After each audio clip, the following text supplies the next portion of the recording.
Relacionamentos líquidos, dopamina, serotonina e por que amar virou algo descartável. A gente vive hoje uma crise silenciosa nos relacionamentos. Nunca foi tão fácil conhecer pessoas e nunca foi tão difícil sustentar um vínculo. As pessoas entram e saem da nossa vida com uma rapidez assustadora. Relacionamentos começam intensos e acabam abruptamente. Conversas profundas, no outro dia viram silêncio. Promessas viram, não era bem isso. E muita gente diz, os tempos mudaram. Mudaram sim, mas o cérebro humano não. E é aqui que começa o problema. O que a gente chama hoje de relacionamentos líquidos não é só um fenômeno cultural, é um fenômeno neuroemocional. Existe uma confusão grave entre prazer e vínculo, entre excitação e amor, entre intensidade e profundidade. E essa confusão tem nome: dopamina. A dopamina é o neurotransmissor do prazer imediato, da antecipação, da novidade, do uau! Oh my God! Uau! Ela não é ruim, por isso está no nosso cérebro. Ela é necessária, mas ela não sustenta relação nenhuma sozinha. Vou interromper o vídeo rapidinho porque isso pode ser importante para você. Muitas pessoas me dizem que gostariam de ter um tempo comigo, um espaço para falar, pensar e entender o que estão sentindo. E eu sei o quanto faz falta ter alguém que escute de verdade, principalmente quando a angústia aparece do nada. Mas é humanamente impossível atender a todos. Foi por isso que eu desenvolvi a André IA, uma inteligência artificial construída a partir de mais de 15 anos da minha experiência em consultório, unindo psicanálise, neurociência e filosofia da mente. Ela não substitui a terapia, mas pode estar com você quando o pensamento acelera, quando a ansiedade aperta ou quando você precisa de clareza. É um espaço seguro, simples e disponível quando você precisa. Se isso fizer sentido para você, clica no link da descrição e conheça a André IA. Relacionamentos baseados apenas em dopamina são rápidos, descartáveis e intensos. Porque a dopamina cai. E quando ela cai, se você não tem outra coisa sustentando o vínculo, você acha que acabou o amor. Mas não acabou, o que acabou foi o estímulo. Aqui entra a serotonina. A serotonina é o neurotransmissor da estabilidade, da paciência, da capacidade de tolerar a frustração, da permanência. Serotonina é o que permite alguém pensar. Hoje ele me passou raiva, mas eu amo. Isso me irritou, mas eu vou conversar. Não foi bom hoje, mas a relação é maior que esse momento ruim. Casamentos longos, vínculos profundos, relações duradouras não são sustentadas por borboleta no estômago. I can really feel the butterflies. São sustentadas por serotonina. Por isso eu chamo de relações serotoninérgicas. E aqui vai uma frase importante. Amar exige tolerância ao tédio, à frustração e à repetição. Só que a cultura atual odeia isso. A cultura atual vicia o cérebro em dopamina. Likes, matches, stories, novidade constante.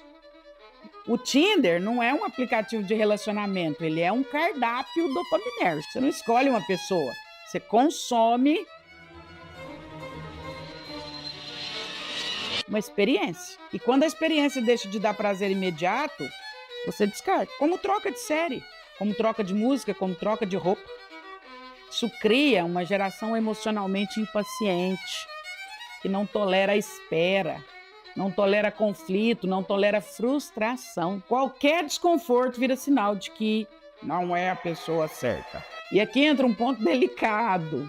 Ninguém é a pessoa certa o tempo todo. Relacionamentos reais envolvem dias chatos, fases mornas, momentos de desencontro, sexo mais ou menos. Mas você foi treinado a buscar estímulo, isso fica insuportável. E muita gente diz, eu enjoo rápido das pessoas. Não é enjoo, é dessensibilização dopaminérgica. O cérebro está acostumado a picos altos e ele precisa de mais estímulo cada vez mais para sentir o mesmo prazer. muito parecido com o que acontece com a cocaína. No es coca. Es harina. A primeira experiência te leva a um pico de prazer, a mesma quantidade de dopamina já não leva mais aquele pico de prazer e você precisa aumentar e aumentar e aumentar. Exatamente o que acontece com a droga ocorre com a dopamina. O que antes encantava, agora parece pouco. Você precisa de um pico maior. E isso não acontece só no amor. Acontece com comida, com celular, com pornografia, com compras e até com violência. O amor, nos últimos tempos, virou mais um produto de consumo rápido. E aí surge um paradoxo cruel. As pessoas querem intimidade, mas não suportam o processo que leva até ela. Querem conexão profunda, mas sem atravessar conflito. Querem amor maduro, com cérebro adolescente. Não vai funcionar. Relacionamentos líquidos também produzem um medo profundo de compromisso. Porque compromisso exige renúncia. Escolher alguém é deixar de escolher todos os outros. E numa cultura que vende a ideia de possibilidades infinitas, isso gera uma angústia gigante. A pessoa pensa, e se houver alguém melhor? E se eu estiver perdendo algo? E se eu me acomodar? Eu estou na melhor fase da minha vida. Por que não aproveitar? E aqui vai outra frase importante. Quem não tolera perder possibilidades, não constrói profundidade. Amor não é acumular opções. Amor é sustentar uma escolha. Mas escolha implica perda. E a nossa cultura não ensina a lidar com perda.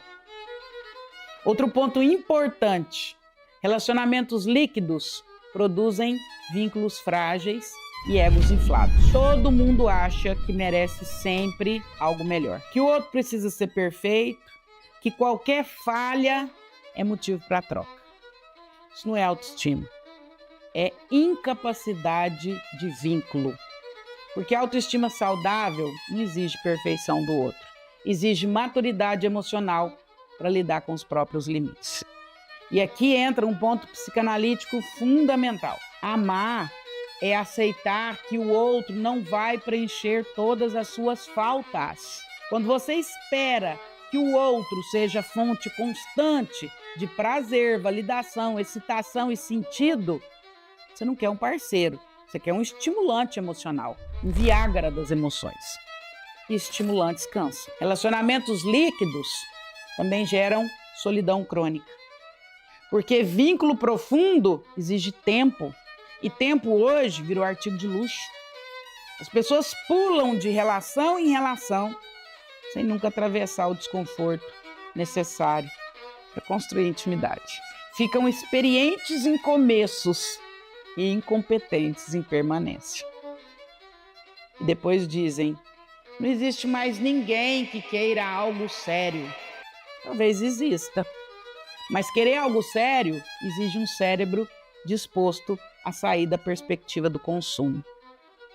Exige diminuir estímulo para aumentar a profundidade. Exige suportar o silêncio entre as mensagens. Exige conversar quando dá vontade de sumir. E isso não é romântico, isso é maduro. Relacionamentos líquidos não são sinal de liberdade emocional. São sinal de dificuldade de sustentar a frustração. Liberdade emocional é escolher ficar, mesmo sabendo que poderia ir. Não ir embora toda vez que algo incomoda. E aqui vai um ponto fundamental e importante. Dopamina aproxima, serotonina sustenta.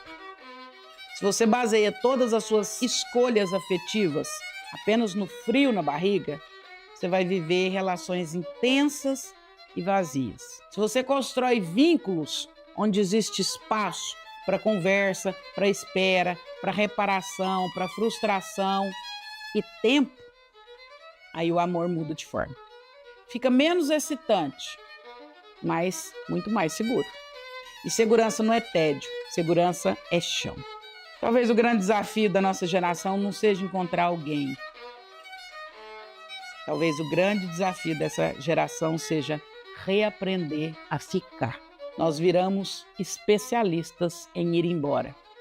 da tela, da música, do aplicativo, do filme e da vida das pessoas. Se esse vídeo te incomodou, ele não foi feito para te agradar. Ele foi feito para te trazer consciência e, a partir da consciência, melhores escolhas. Amar não é sentir o tempo todo. Amar é sustentar, mesmo quando tudo não está tão excitante. E isso hoje é quase revolucionário. Posso te pedir algo? Você gostou desse conteúdo? Esse canal é totalmente voluntário. Mas eu preciso, para sustentar esse arcabouço, que você curta, compartilhe e principalmente se inscreva nesse canal para que ele se mantenha no ar. Aqui você tem conteúdos absolutamente gratuitos que vão te trazer cada dia mais consciência e, a partir da consciência, melhores escolhas. Vem caminhar com a gente, vai ser um prazer.